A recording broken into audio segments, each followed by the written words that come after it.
All right, it's showtime. Hi, folks. In 2022, the average amount that a Medicare recipient paid per month for a Medicare supplement, also known as Medigap plan, was $163 a month.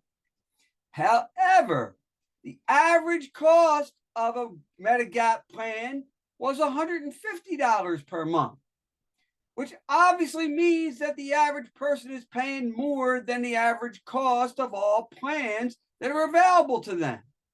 Now, to be fair, there are several factors involved in what the cost of a plan is. Things like the state that you live in, being a smoker or not, your marital status, if a person is paying annually or monthly, and what their age is, just to name a few.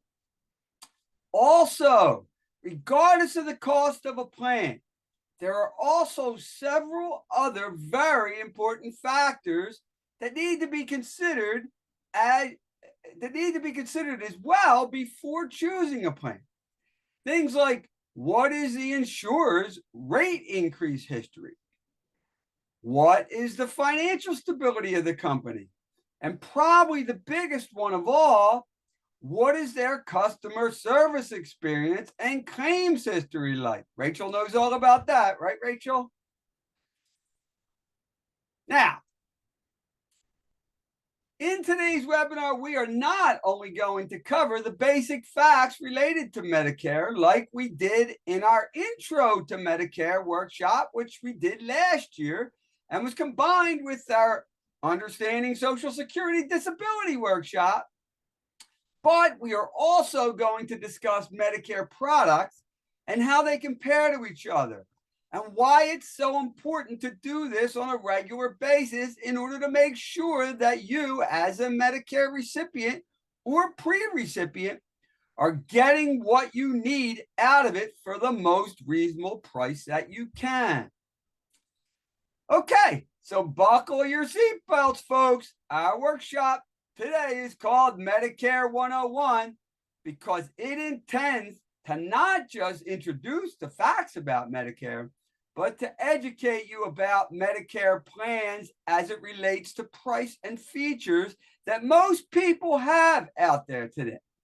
So, as you can see, based on just those few things that I just mentioned, there's a definite need for people to be more educated on these plans, especially when it comes to their similarities and differences.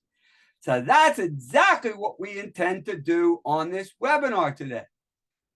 My name is Brian Dougherty of PLC Financial Solutions, and I'm your host for today's webinar, along with my beautiful, wonderful partner in business and life, Rachel Dougherty. Say hi, Rachel. Hey, everybody. Now, folks, we have a special treat for you today because Rachel will not just be our moderator for it like she usually is, but since Medicare plans are what she deals with all day, every day, she will also be our designated specialist on the topic as well.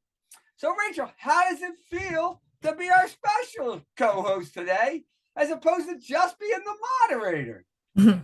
It's always nice to take part, so it'll be fun. Yeah, you get to actually say a few things this Yeah. time, right? Instead of just looking at those screens. All right, so before we get started, let's take care of some general housekeeping first, as always. One, if the screen is not big enough for you, you can click on the view options drop down at the top right of your screen in order to make it larger. Also, you'll see that there are two boxes at the bottom of your screen. One's called chat, it's for your comments, and another is called Q&A for your questions. Please use them accordingly, and Rachel will respond to them or myself in kind. Now, I'm sure that many of you will have questions about the material we will be covering today. But since, as always, we have a good bit of material to cover and only an hour to cover it, I'm going to ask you to put your comments and questions in those boxes below, or you can even email them to us at info@plcfs.com. thewy.com if that's more convenient for you. And at the end, we will be staying for some extra time to cover as many of them as possible. However, if we don't cover yours, we'd be happy to answer it by either email or even a 15-minute Q&A phone call scheduled for another time, which Rachel will be posting a link for you to book before the end of the webinar. Now, next thing, this webinar is being recorded and it will be sent to everyone who is attending tonight. So don't worry about missing anything. You'll be able to check it all out again at your convenience.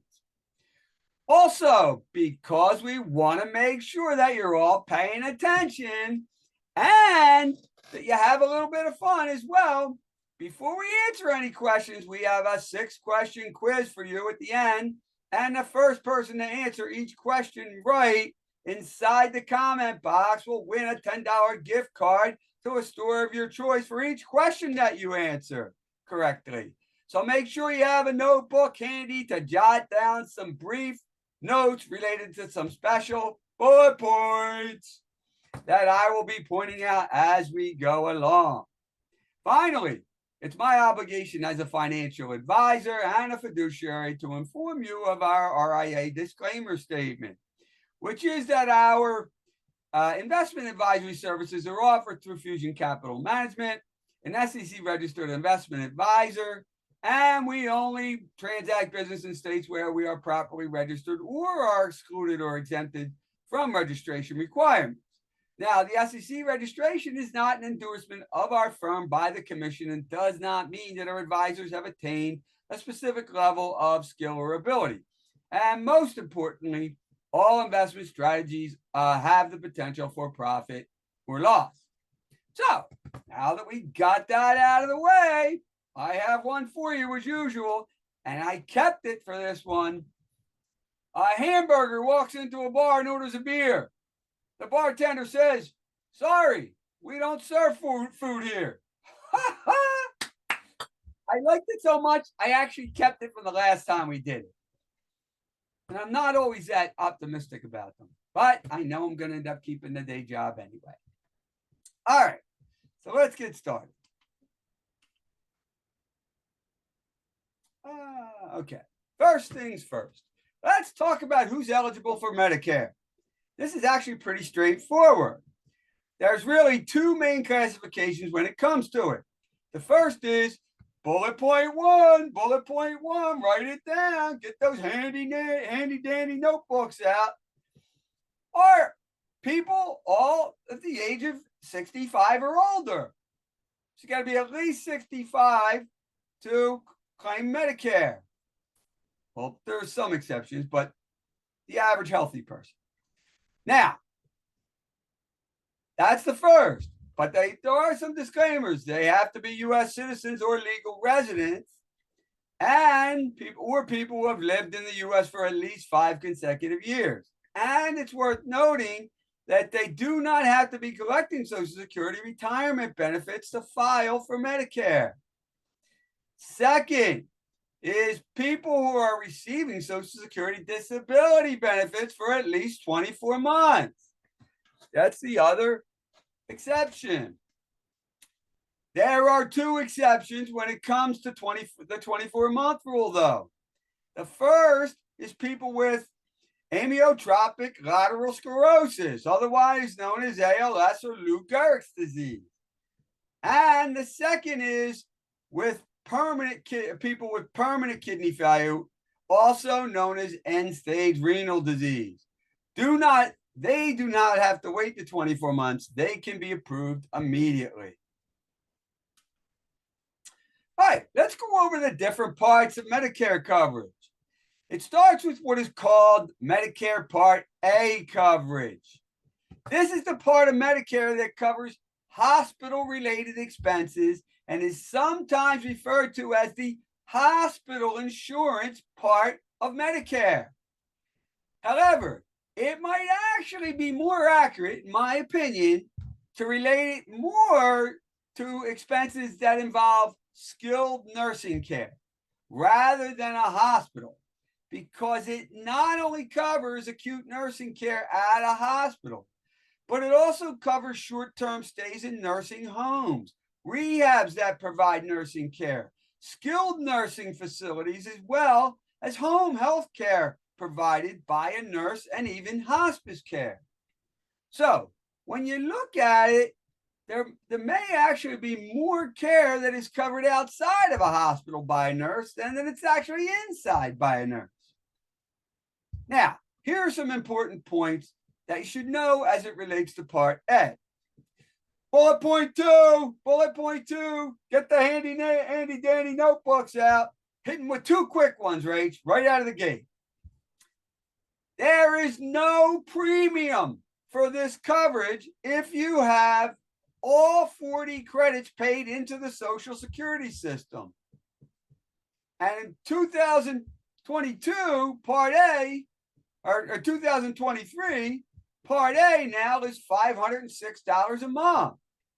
If you have less than 30 credits, and it's $278 a month if you have 30 to 39 credits. So you actually could end up having to pay for it if you don't have enough credits. Now, what it covers most inpatient hospital visits, skilled nursing facility care, home health care, and hospice care as well. It covers individuals and their spouses who are entitled to Part A. It does have a deductible, though. And in 2023, that deductible is $1,600 for the year. And that's for a hospital stay of 60 days or less. Now, you can go to any qualified hospital in the United States that accepts new Medicare patients. It's also available to all people on Social Security disability after 2 years of receiving SSDI benefits, like I mentioned before. Now, a few more important details related to the deductibles and coinsurance of Medicare Part A. One, like I mentioned, the deductible for the annual deductible is $1,600 for each benefit period of 60 days in the hospital. And then two, zero coinsurance during that same period when you're in the hospital for 1 to 60 days. However, when you're in the hospital from 61 to 90 days, there is a coinsurance per day of $400 per day. So it can get pricey if you're in for a long stay. And if you go beyond 90 days, 91 and beyond, you'll pay $800 per day coinsurance after that. However, after the day 90 for each benefit period, you'll be tapping into what is known as your lifetime reserve days. And you only get up to 60 of them in your entire life. So, once you use them up, basically you'll only be covered up to 90 days in a hospital before you'll have to foot the whole bill. Of course, that's only for people who do not carry Medicare, a Medicare supplement plan. And as you can see, this is one big reason why a Medicare supplement plan or Advantage plans are so important. However, with that said, and not to get ahead of myself too much, because we are going to talk more about that soon, a good Medicare supplement plan will cover these deductibles and coinsurance payments, plus any extended days in the hospital up to 365 days. All right, the second part of Medicare that's important to know about is Medicare Part B. Now, you should think of this as doctor care and medical services insurance. Medicare Part B is really doctor care and medical services insurance, where A is more nursing care related. Now, it helps This helps with the cost of doctor visits and other medical services that do not require an inpatient hospital stay. Now, bullet point three, write it down, write it down. Thereafter, Part B covers only up to 80% of doctor bills and other outpatient expenses. So bullet point 3. Where did I go? Did I jump? Okay. Yes. All right.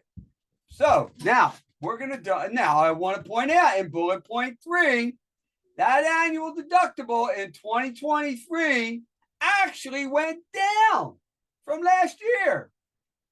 Did you know that, Rach?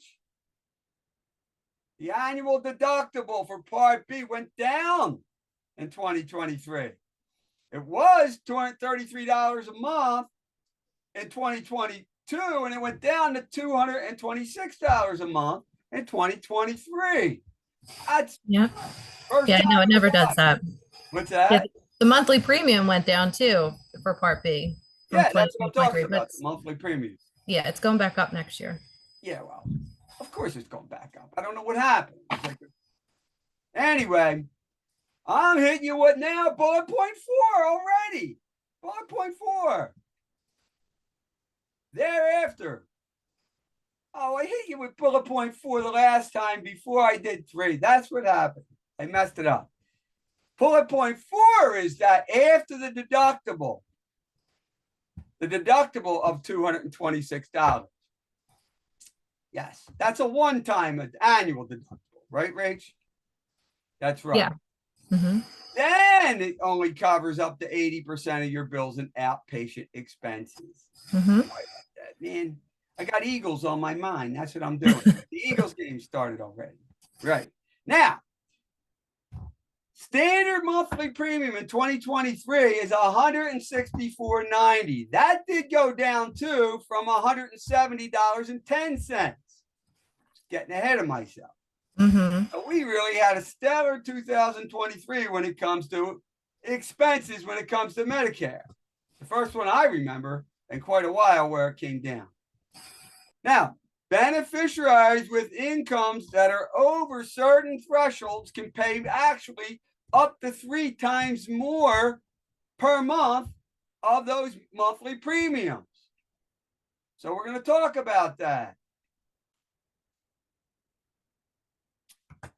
So the higher income Medicare recipients, when they make over certain thresholds of income, will pay more for their benefits than lower income recipients do. This is known as the income-related monthly adjustment amount. That's a mouthful, right? The income-related monthly adjustment amount, which is also short for IRMA. They call it IRMA, acronym, IRMAA. And IRMA can be a real killer for people who are making more money, especially single people, because it can be pretty, it can get high quick. This chart shows the thresholds that different categories of recipients will pay at different income thresholds in 2023. As you can see, for an individual, once they pass $91,000 in income, they start to see higher premiums for a married couple, and for a married couple who files jointly, it starts at $182,000. That's not too bad. It's the single people that really get hammered. And it goes up in increments until it reaches $500,000 for an individual or $750,000 for a married couple. Obviously, those people, it doesn't matter, right? But you get $91,000, starts to jump up, starts to get, expensive. Plus, the incremental premium increase starts at $238.10 and can go as high as $256.50 per recipient, which is almost 3.5 times the standard premium of $164.90. Now, one thing that's important to know is that you're guaranteed your Social Security benefits to stay the same or not be reduced, regardless of the annual inflation adjustments that are applied to your Medicare Part B premiums every year. This is because of what's known as the hold harmless provision. This is huge. The hold harmless provision will help you to not have your premium go up every year after you start. Now, the hold harmless provision was implemented in 2006, and it basically works by the government taking each Medicare recipient's Social Security benefit cost of living adjustment increases, otherwise known as the COLA, and applying them to their Medicare premium inflationary increases. And then guaranteeing that if the COLA increase doesn't cover the entire inflationary increase of the Medicare premium, then the government will pay the difference, thus allowing your Social Security benefit to be unaffected, which is a big deal because they deduct it from Part B for most people, from your benefit. However, it certainly is still a bit of a hardship because at the end of the day, by having your Social Security benefit cost of living increases get applied to your inflationary increased Medicare premiums, it prevents your Social Security benefit from increasing sometimes to keep up with inflation, which over time will seriously affect each recipient's ability to afford the basic things in life, especially if their Social Security benefit is the lion's share of the retirement income. Also, you do have to qualify to be covered by the hold harmless provision, and currently only 70% of recipients are actually qualified. So you really want to know these two things that you need to do to qualify. First, you must be receiving Social Security benefits or be entitled to Social Security benefits from November and December of the current year in any given year. And second, you must have your Medicare Part B premiums, January through December, automatically deducted from your monthly benefits. That's the biggest part of it. Most people qualify for the first one. It's the second one that some people don't qualify because they're not having it automatically deducted. They may have started Medicare before they started their Social Security benefits. And so they were paying it out of pocket and they kept doing it. You don't want to do that. You want to make sure it starts getting deducted from your Social Security check so you can make sure that those increase in premiums, and hell, this year is a fluke, right? I mean, usually the premiums go up. You want to make sure that when they go up, you're not actually having to pay for them because the government will take your COLA that would have got applied to your Social Security and apply it to your Medicare increase. Now, usually, for a while it wasn't. Usually that increase will only be a piece of that'll go to the Social Security premium. I mean, the Medicare premium, and you'll get still some of it, but not always. So make sure you get that deducted from your Social Security check monthly. So, all right. As a recap, folks, although Medicare Part A and B are very good coverages, there are definitely some things to consider before you commit to them. One, they don't cover 100% of your medical expenses. Part A only covers up to the terms of its coinsurances, and Part B covers up to 80% of the outpatient medical expenses. So let's look at some of the things that they don't cover. Part A doesn't cover personal convenience items such as television, radio, and telephone when you're in the hospital. You got to pay that. Part B doesn't cover any routine vision, dental, or hearing expenses.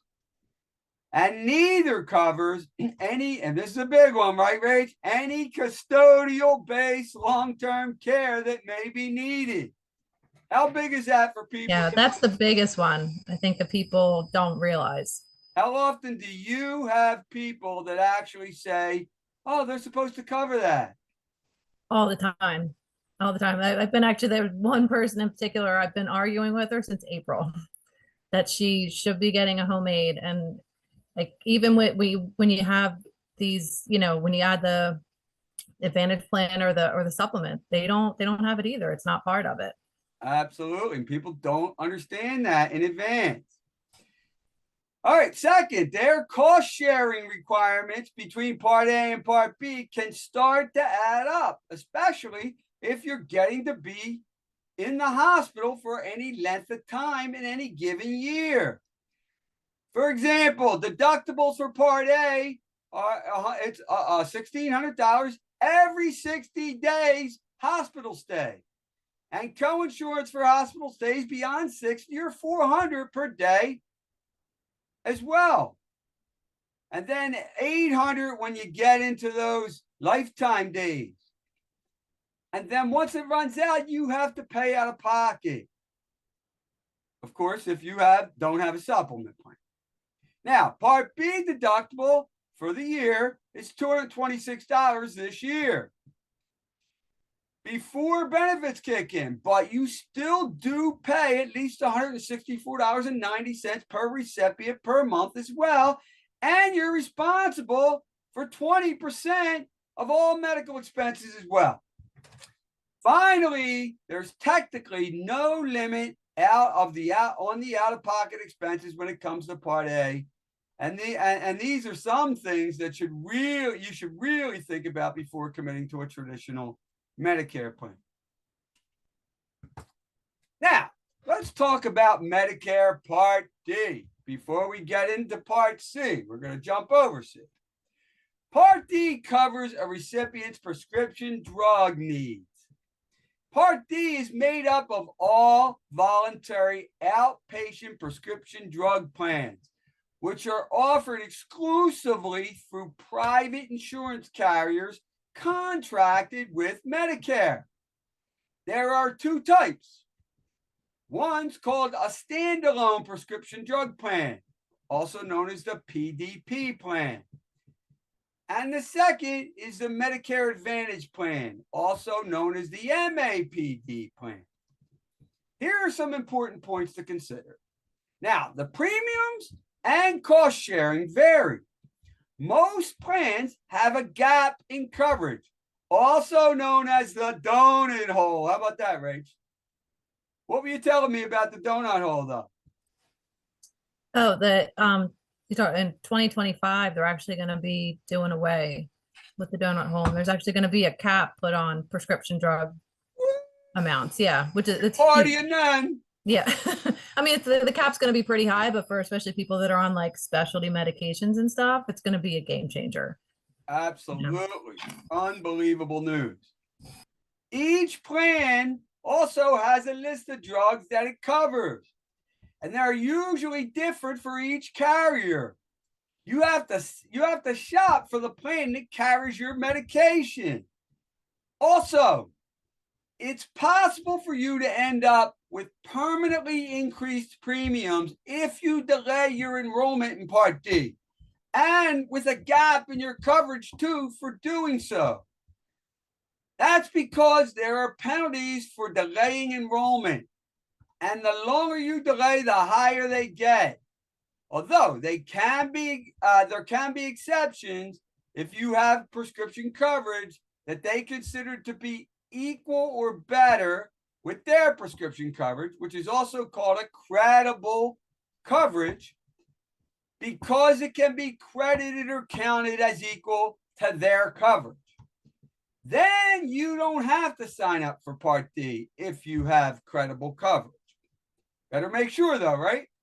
Yeah, well, the credible coverage has to be through your employer. Like you can't just keep your own marketplace, plan, individual plan and count it. Like if you're Medicare age, you have to sign on for Medicare, or you get that penalty if you're too, and it never goes away. It's not like you pay it one time for the first year. it's tacked on every month for the rest of your life. Permanent. And if Mhm. you wait long, it could be a real backbreaker. Also, again, like with Part B, Part D beneficiaries with higher incomes will pay a higher Part D premium. This began in 2011, and it's the Part D IRMA, or like I said, income-related monthly adjustment amount. And I'll show you that chart in a minute. Now, people with lower incomes, though, can receive extra help through Medicaid, who usually pick up the cost in that situation. So in this case, people who qualify for extra help generally get their Part D coverage for free. So the Medicare Part D IRMA works the same as the Part B IRMA with the same exact income thresholds, but it starts with a $12.20 increase per beneficiary in premium and ends with a $76.40 per person increase when you get to the highest income threshold. Now that's on top of the current $32.74. That's the monthly premium for it, which also went down in 2023. It was $33.37 in 2022. So based on Part B per person in 2022, that was. Now, no surprise here. The more you make, the more they take, just like with Part B. Ray, can you give us some insight on what some of the top considerations are for people that should, when it comes to choosing a Medicare prescription plan?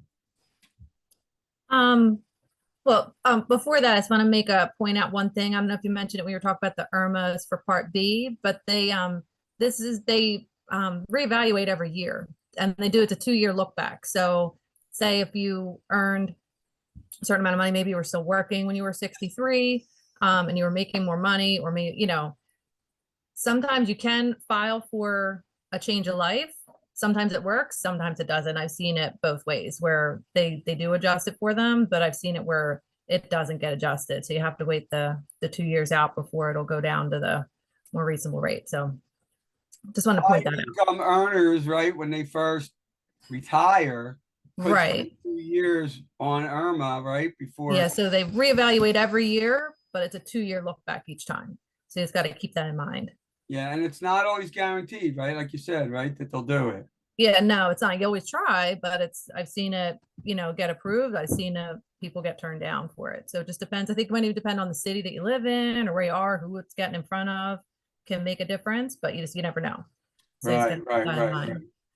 But yeah, when it comes to the prescription drug plans, I'd say that, yeah, like you mentioned earlier, you just want to make sure that, if you are on any certain medications, you want to definitely make sure, number one, that it's a drug that's on their formulary. And also too, like how it's going to be covered. So there's lots of plans that maybe their monthly premium might be lower, but say if a medication you're on is a brand and there's not a generic for it, you want to make sure that maybe, that wherever that falls on the copay structure, that it's going to make sense, for there might be some plans that are a little bit more monthly, but for the medications you take, at the end of the year, that's how you want to look at it. Like you can't just look at like a monthly basis. You want to say at the end of the year, how much am I gonna end up? Now it's part of what we're talking about, like shopping for the right coverage for your medication, right? Mhm. Okay, bullet point 5. We're already at bullet point 5. How about that? There is a Medicare option that includes Part A, Part B, and even Part D coverage all in one. And it's called Medicare Part C, also known as, get this, bullet point 6. This is 5 and 6. I'm really throwing it out there. Bullet point 5, there is a Medicare coverage that includes A, B, and D, and that's called Part C. That's bullet point 5. And bullet point 6 is that it's also known as a Medicare Advantage or Medigap plan. That's bullet point 6. Part C is also known as a Medicare Advantage or Medigap plan. So it's made up of plans offered also by all private insurance companies. The major points for Part C are: 1, each plan must have Part A and Part B equivalent insurance coverage. 2, beneficiaries may pay additional monthly premiums for additional services like dental, vision, hearing, annual physicals, prescriptions, silver sneakers programs, which is your gym program, which usually has a membership of some type. 3, beneficiaries may be restricted to go only to plans to the plan's network providers for their healthcare services. That's important to understand with Medicare Advantage or Medigap plans. Beneficiaries may be restricted to go only to the plan's network of providers for their healthcare services. 4th, the plan may not be available in all areas. Just in case you move to another area while you're covered by one, you may not be covered on that one again. 5, each beneficiary's eligibility for enrollment is not affected by health or financial status. Although there are special rules for people with specific conditions, they may be limited to Part C's what they call special needs plan, or an SMP, which are created for people with very specific conditions like diabetes and end-stage renal disease, also known as ESRD. Next, how popular are Medicare Advantage plans? Well, approximately 42% of beneficiaries were enrolled in Medicare Advantage plans in 2021, and $343 billion, or 46% of total federal Medicare spending, net of premiums, went toward these types of plans. 46%. That's a lot, close to half. How does it work for these for the government to offer these plans? Well, each healthcare company's plan is paid a fixed amount per enrollee per year for the Medicare from the Medicare program. But each plan actually offers different features as part of their coverage, all of which must be absorbed by that fixed rate they're being paid. Ray, can you tell us how different the coverage can be from one healthcare advantage plan to the next? Oh, it's the number of combinations is like almost unfathomable there. It really is. There's such a wide difference. You really just have to go off of what means the most to you and what you're most comfortable with. There's such a wide array. I've heard you say too before that there were certain ones that seemed most favorable, that you noticed seemed to cover more, or at least gave people less problems. Oh yeah, you mean in terms with the Advantage plans? Yeah. Yeah. Oh yeah, there's definitely there's some the one thing you want to keep in mind with the Advantage plans, they have HMOs and they have PPOs. So you want to go probably try for a PPO that has both in and out of network benefits is probably one of the ones you want to look for. Mostly because with the Advantage plans, most of them, they have networks that are contracted networks of providers. But just in case you run into a provider that's not in the network and you still want to be able to go to them, or somebody's referring you to them and you don't want to be, unable to see that provider. So if you can, try and find a plan that has the out of network benefits, that saves it's a game changer for a lot of people. What fascinates me about it is they're all getting paid the same fixed amount. Well, they get the depends on like the different plans, like the different carriers like Humana, United American, United Healthcare, like they'll have different contracts, right? And different contract amounts that they agree on. But if a lot of times what it does when you go to the out of network benefits, that means that you're not going to get that contracted rate and it's going to revert to the Medicare allowable rate. Right. So with that, at the end of the day, with the government pretty much handing out basically the same amount for the vast majority of them, it just drives the point that people really have to shop. Mhm. And it's good to do things like this and find out about various plans, because even though maybe they could be the same to the government in terms of what they're paying, they could be vastly different to individuals and what they could get from it, and maybe even what the reputation of one could be versus the other. All right. Now, folks, when it comes to the Medicare Advantage plans, all things are different, are definitely not equal. In fact, it is not uncommon for two plans to have zero premiums and deductibles annually, but have almost completely different terms, out-of-pocket maximums, and co-pays that are offered. In this slide, there are two different plans that we compared. The first, to the left, is called the, like you were talking about, Personal Choice 65 Prime RX, and it is what a PPO, like Rachel mentioned, or what's known as a PPO stands for Preferred Provider Organization. And we'll call this the PC65 plan moving forward. And the one on the right is called the Humana Choice H5525-051 plan. And it is also a PPO as well. And we'll call this the HC5525 plan moving forward. The comparison actually has 8 pages of details related to both plans side by side. We only are sharing with you the first 2 pages of the stress, to stress the point that, as you can see, each comparable item is showing almost completely different terms in each.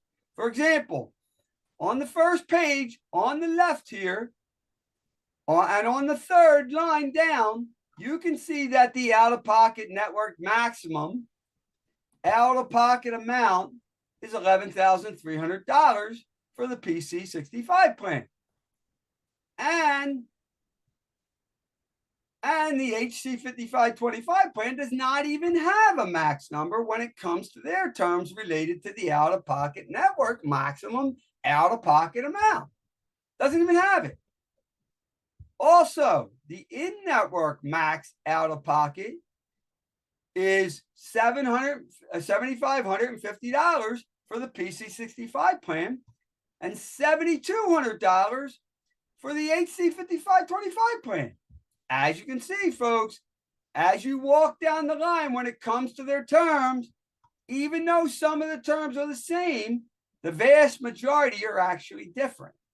With that said, I can tell you from my experience of looking at these plans that it is like this for almost every single one of them, which means that when you are shopping for a Medicare Advantage plan, you really need to have access to a lot of plans in order to find the one that will have the best chance of suiting your needs. Now, we kind of already hit on this, Rach.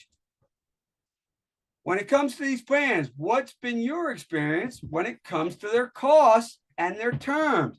And what do you think is the best approach for people to take when shopping for them? Well, I think it's, like I said, a lot of it comes down to comfort level and what you feel is the best fit for you.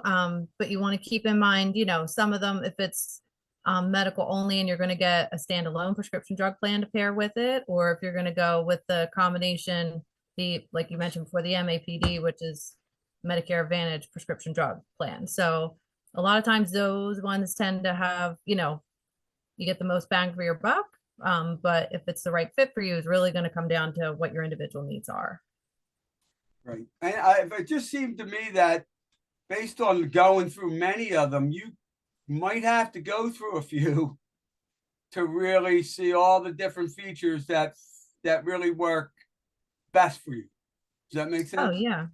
Yeah, absolutely. That's just like some people, they don't have a lot of doctor's appointments. They're not going to be needing lots of follow. They go to the one checkup once a year and their basic annual visits and that, but somebody else might have a condition that they're following, so they want to make sure that their doctor's visits are going to be reasonably priced for their copays. Some plans do have maximum out of pockets set to them, which means there's a maximum amount that you would have to pay for any copays or co-insurance, and once you hit that amount, everything beyond that is covered. So that's another thing to look out for that is out there. Yeah. So just stressing the point again. All right. As we mentioned earlier, Medicare Part A and B only cover up to your co-insurance amounts or 80% of your hospital and medical expenses. So most people opt to purchase what is known as Medicare supplement plans. Now, this is a situation where people went traditional, right? With their Part A and their Part B. They don't take a Medicare Advantage plan. They go straight with a Part B and a Part A directly through the government. And now they need to look for or should look for a supplement, right? Yeah, absolutely. And the one thing you want to clarify too is that even when you go for that Medicare Advantage plan, you still do have to take your Medicare. That's not in place of it. It works with your Medicare. You just don't actively use your Medicare when you have an Advantage plan. The Advantage plan is going to be your primary insurance. They work with your Medicare on the back end, behind the scenes on their side, and then just kind of streamline everything through that one plan. And you also have to have D as well. Oh, well, yeah. Well, you do, unless you have an MAPD, then it's all in the one. Right. And It one kind of of the simplifies it for you. But where with the supplement plans, you would have Medicare as your primary. right. And then you would have that, your supplement would be considered your secondary. And Now, the these only, are also, like we said, also referred to as Medigap policies. They primarily fill the gaps where Medicare falls short. That's why they call it that. They too are offered through private health insurers, just like all of the Medicare Part C and Part D coverages that we talked about. So I think at this point, it's pretty obvious why these types of plans are so important to have. The obvious answer is that they mainly pay for most of what Medicare coverage doesn't pay when it comes to the 20% of expenses in Part B, and most of the deductibles and co-insurances related to both of them that the recipient is responsible for. That's a big deal. Big deal to be able to pay those co-insurances and that 20%.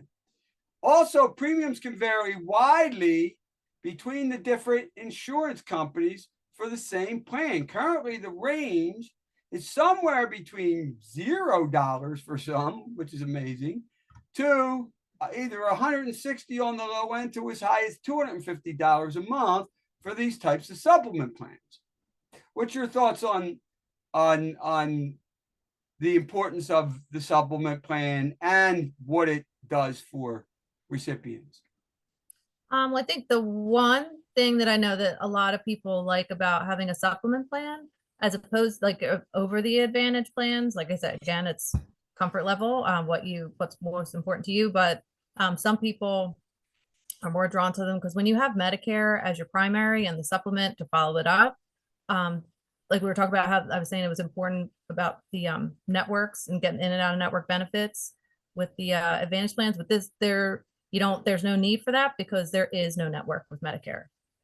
You don't have, there's no referrals, there's no network. As long as it's a Medicare approved provider, you can make an appointment with them and their services are going to be covered. It might be worth pointing out that one of the reasons why people lean towards Advantage plans is they tend to be more affordable. Yeah. Yeah, the combination of the monthly premium with the the deductibles and whatnot for the traditional Medicare package can get pricey per person. Mhm. Yeah, they're always definitely more expensive. It could. I always tell the couples that I deal with, uh, you're gonna estimate to pay somewhere between $700 and maybe even $900 a month for your monthly premiums. All right, so we're not going to get into this too much, but here's a list of the type of benefits that come with most Medicare supplement plans. As you can see, they do get pretty specific as to what they cover, mentioning the fact that they will cover the first 3 pints of blood one receives. They always point that out because Medicare coverage doesn't cover them. And then even a certain percentage of foreign travel emergency services received as well. That seems to be one that people don't think about that much, right? However, what you can clearly see on this chart is the fact that Plan F covers all of the basic expenses that people incur when Medicare Part A and B don't cover it, with the exception of foreign travel emergency expenses incurred only being covered up to 80%. And this is why this plan was the most popular for a long time. But unfortunately, in 2020, they discontinued that plan for individual new recipients, but they were grandfathered in for folks who had them prior to that. Now, now the new most popular plan is Plan G, which offers all of the same coverage as Plan F did, with the exception of paying for the Medicare Part B deductible, which, like we mentioned earlier, is currently $226. So that's really not that big a deal for most people, right? What's your thoughts, Rach, when it comes to you know the list and which supplement you would advocate?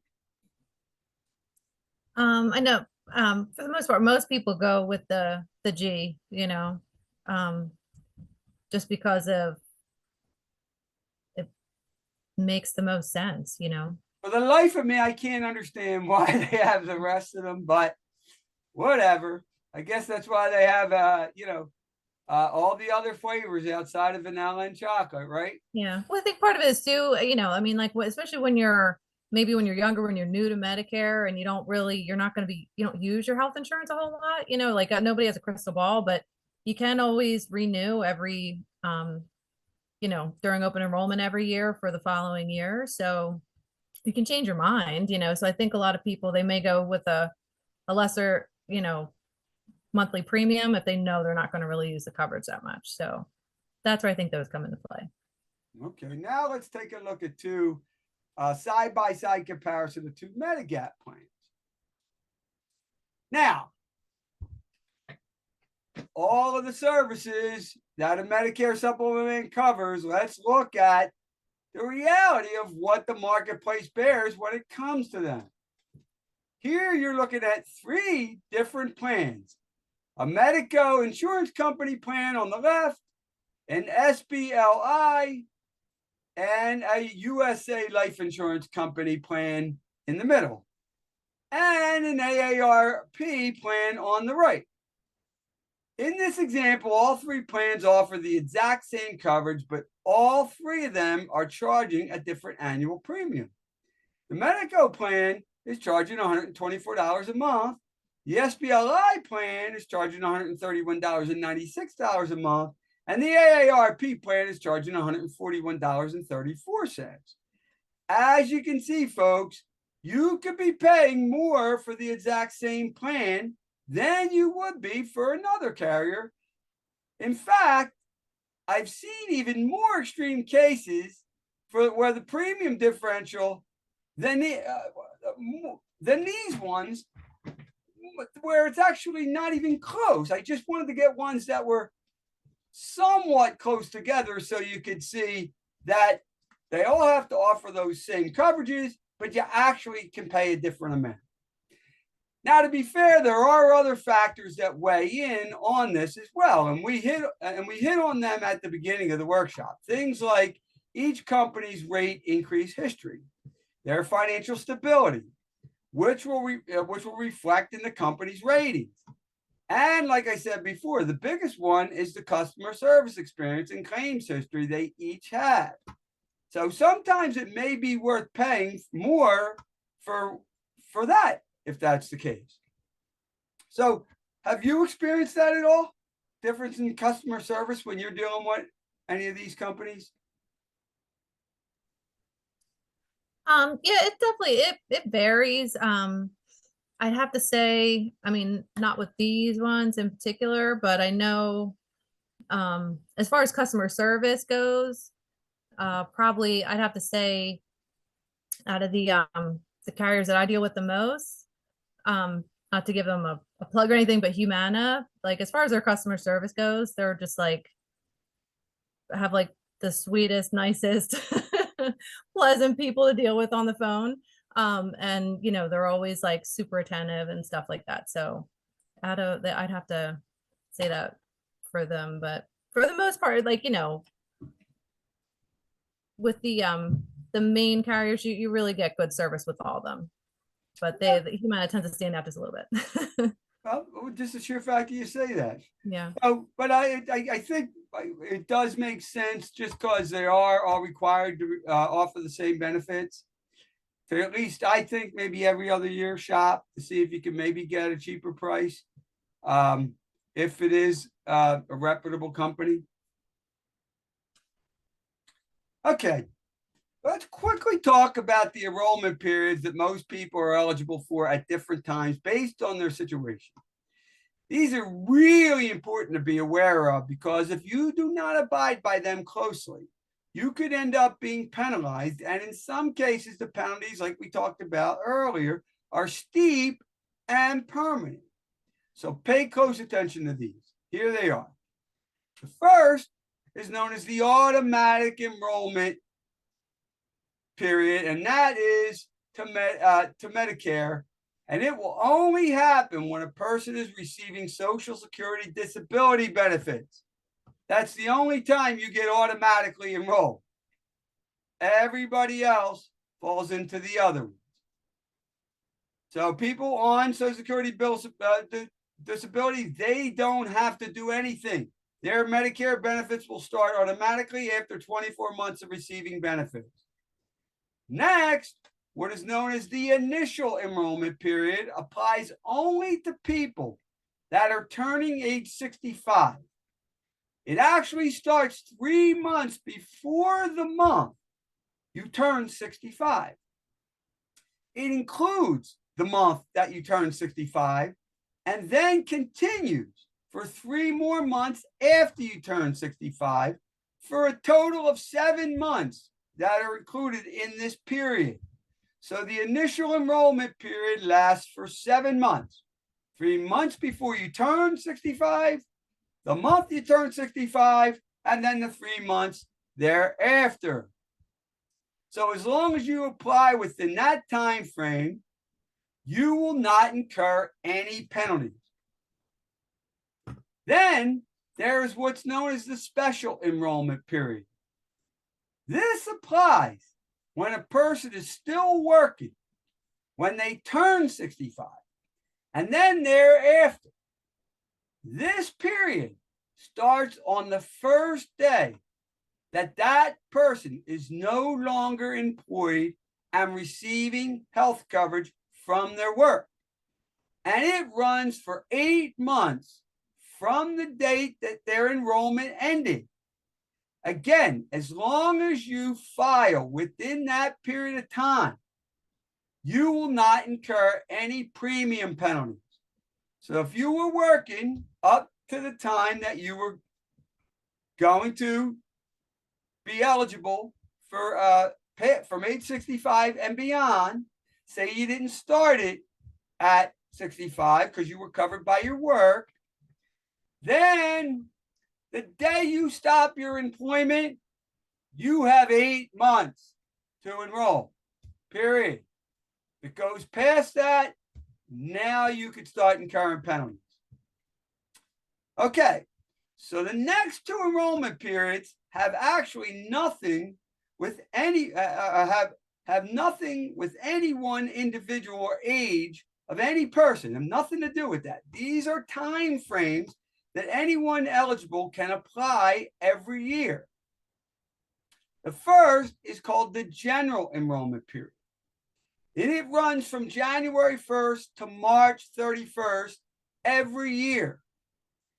So if you sign up during this period, your coverage will not be, well, I think they did change this, right? Yeah, I was just about to say that it used to be where it wouldn't go into effect until July that following year, but now it's the following month. I mean, like, come on. They finally got their act together with this. Yeah. Yes. Right. So, and I actually was just saying that because when I wrote this, we did this last year, and then Yeah, I this said, is the first year that it's been like that forever. It's been where if you sign on between January and March, it didn't take effect until July. I mean, yeah, that was just like, why? yeah, exactly. And this year was the first year, right? Yeah. So like say if from what I understand, if you sign on in January, you would have a February 1st effective date. It'll just be the month after you complete the process. But the general enrollment period still covers that period of time, January 1st to March 31st every year. Now, the other is called the annual election or open enrollment period, which actually is going to start in a few weeks. It runs from October 15th until December 7th. It's just, and this is during the time when qualified people can either join, switch to a new coverage within the system, or drop plans as they wish. Plus, if you sign up during this period, your coverage will begin on January 1st of the following year. So now the period ends on December 7th. Your coverage starts January 1st. You got that little bit of period of time before it kicks in. Any thoughts? Any things you wanted to mention on this? Yeah, well, just the one thing, like, so you would still, if you went during like the annual election, if you do decide to switch a plan, you're obviously the coverage you're in at that time is still going to run through till December 31st. Like you're not going to be without coverage from when you sign up until that new plan starts January 1st. You would have your current plan until December 31st, and then the new plan you change to would start January 1st. And pretty much everybody eligible for this is going to be already covered with the plan, right? Yeah, most people. I mean, there are some people that it could be an instance where I've seen people, like, for whatever reason they miss their Part B premiums and they lose their Part B and their Medicare. So then they have to sign back up and get their new plan reinstated. So there are some people in some instances where they might not already have. To the first could be still a gap in coverage. Well, they'd have no coverage still. Okay.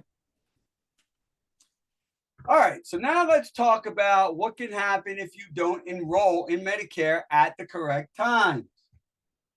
So Part A, if you have to buy Part A and you don't buy it when you're first eligible for Medicare, your monthly premium may go up 10%, and you'll have to pay the higher premium for twice the number of years that you didn't sign up for.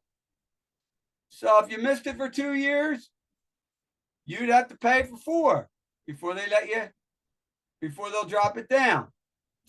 Part B, the penalty for not signing up at the right time is a permanent 10% for each full 12-month period that occurred from the end of your initial enrollment period to the end of the general enrollment period each year. So if you miss several years, you're going 10, 20, 30% permanent. Plus, your premium can actually increase every year moving forward because the formula being used for this penalty is based on a percentage of higher Part B premiums due to inflationary increases. So they're using the percentage, which causes the actual penalty to go up every year. You don't want to get caught in that. Side note, COBRA is not considered credible coverage for Part B delayed enrollment.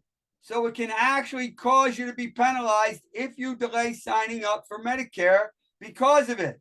I'm sure you've seen that, right? And let's look at Part D penalties. Part D, Medicare calculates the penalty by multiplying 1% of the national base beneficiary premium, which is currently $32.74 per month for 2023. And they'll do that times the number of full uncovered months you didn't have Part D or credible coverage. The monthly premium is then rounded to the nearest 10 cents and then added to your monthly Part D premium bill. So that can get hit pretty hard, pretty easy. Thoughts on that one? Any of these penalties? Anything, any worst case scenarios you're seeing? Yeah, well, the one thing I know, like I've seen instances where people like they didn't realize they didn't meet their 40 quarters, where and then their Medicare age, but they've already retired. So actually there was one instance where a guy we had to start his Medicare and pay, the extra for the Part A and pay the Part B. But he also went back to work part-time to get to put towards his quarters. Oh, I see.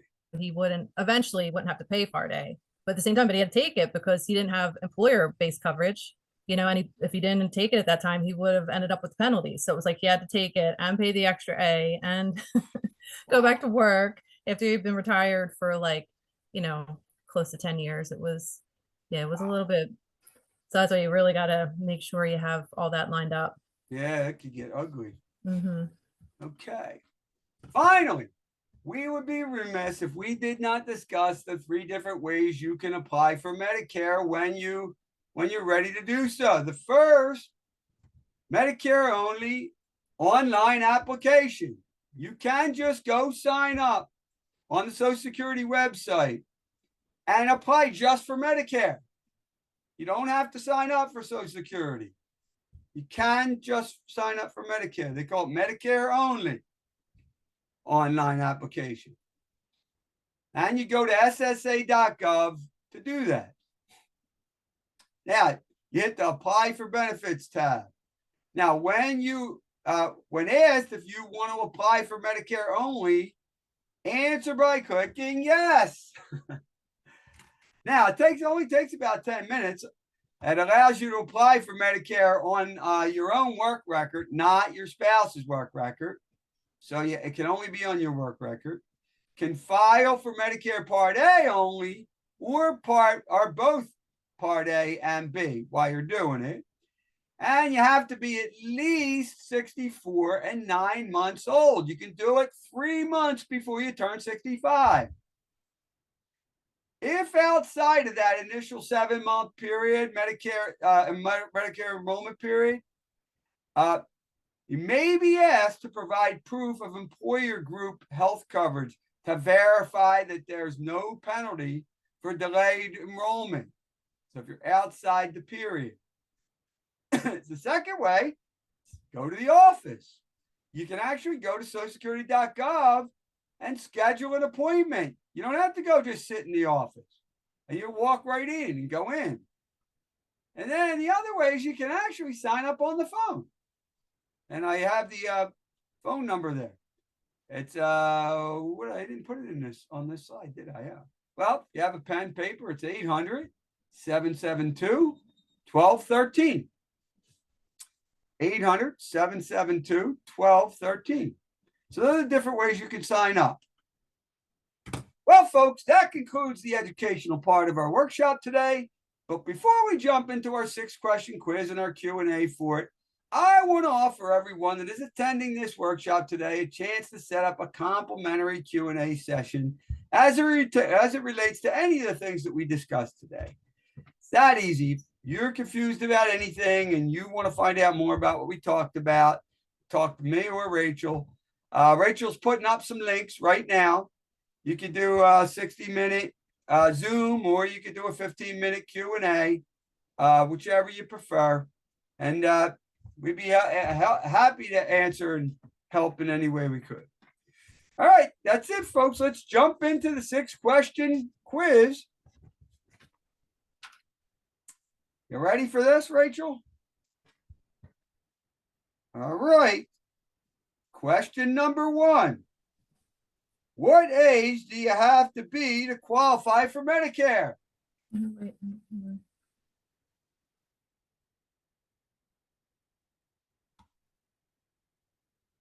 In the chat or in the Q&A. 65. Angie got it. Good job, Angie. All right. Number 2. Which part of Medicare out of A, B, C, and D has no premium as long as you paid into the system for at least 40 quarters or 10 years? Ah, you got it, Angie. You're quick to the trigger. Time again. Angie's always quick to the trigger. Number 3. Which part of Medicare, again, out of A, B, C, and D, has an annual deductible, which is currently in 2023, $226? B, Patsy got it. Good job, Patsy. All right. Number 4. What percentage of your medical bills does Medicare Part B cover? What percentage is Part B? Yes, 80%. Angie, good job. Number 5. Which part or plan that Medicare offers includes Part A, B, and D all in one? Patsy got that one. Patsy got that. Patsy, And you're the doing final it out. question, drum roll, please. What is the name that is used for Medicare Part C plans? What was that one?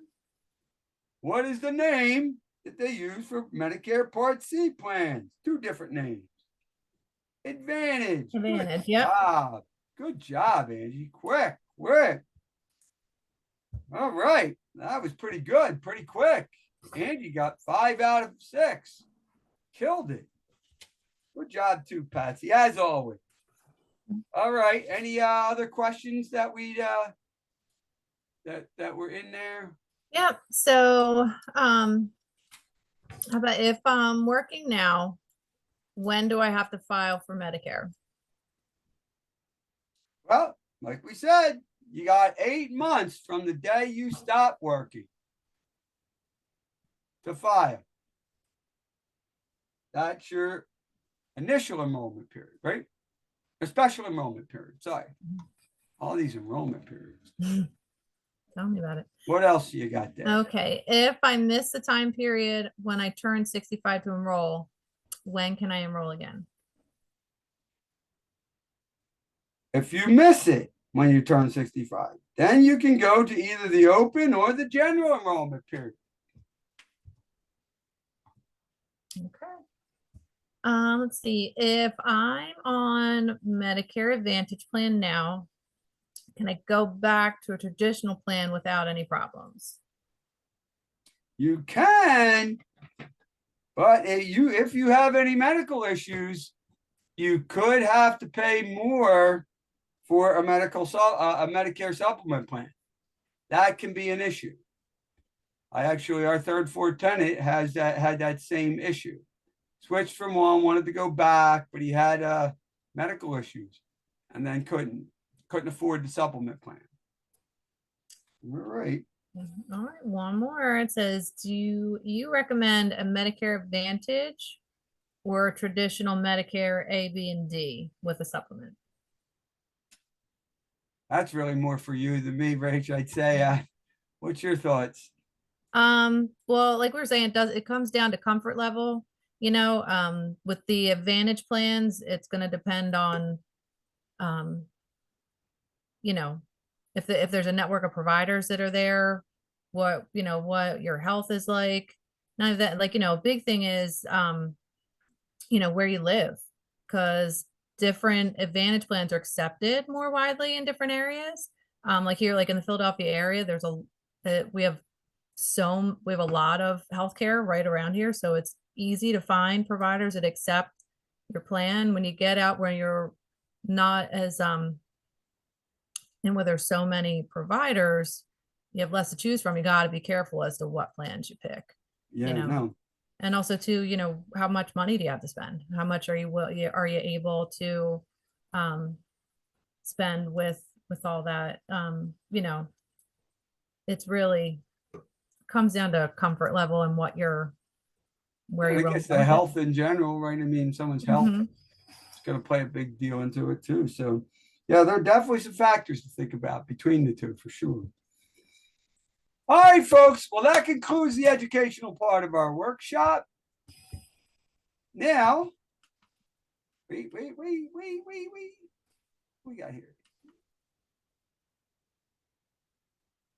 Here are also the resources we used. Did you put them up? No, I'm getting there.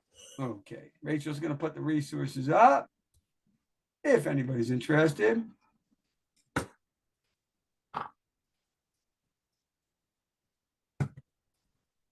And so I want to thank everyone who took the time out of their busy schedules to attend our workshop today. I truly commend you for being the type of people that are looking to better inform themselves about these types of important topics. I would also like to thank my beautiful, wonderful partner in business and life and special co-host, Rachel Dougherty, for taking this time to play this role with us today. Thank you, Rachel. Absolutely. Again, folks, my name is Brian Dougherty of PLC Financial Solutions located in the Fort Washington area. You can get in touch with us if you have any questions related to our topic today or anything else for that matter by either calling us at 215-804-9708 or emailing us at info@plcfs.com. Or you can even just go to our website where all our information always is at plcfs.com. Also, folks, we hope to see you again on our next webinar, which is next Tuesday, October 24th, 2023 at 7 p.m. We usually do the last Tuesday every month, but we're not doing the last Tuesday next month, and we couldn't this month because I'm going to a convention tomorrow for the next 3 days. But we can't do the last Tuesday in October because it's Halloween. Oh, right. Kids would kill us. Can't do that. So on behalf of myself and Rachel, have a great rest of your month, September, and a great October. And go Eagles. You see my Eagles background. I hope that they're doing okay. And we will see you next month. Good night, folks. Good night, everybody.